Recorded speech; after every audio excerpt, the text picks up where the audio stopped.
I have question for you. Kamaku. What do you think about, how to learn many languages or English like the speaker?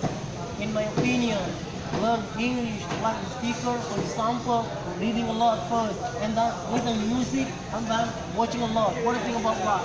This is a fail or true? Give me experience, give me a reason. What that means, is true or not? Give me a reason why. Yeah, I think your opinion is very true because many people have different experience to learn about many languages. Like me, I learned English by reading a lot of books and reading English newspaper, and also every time I found a new word, just look it up, and then I memorize it and I use it to put it into writing.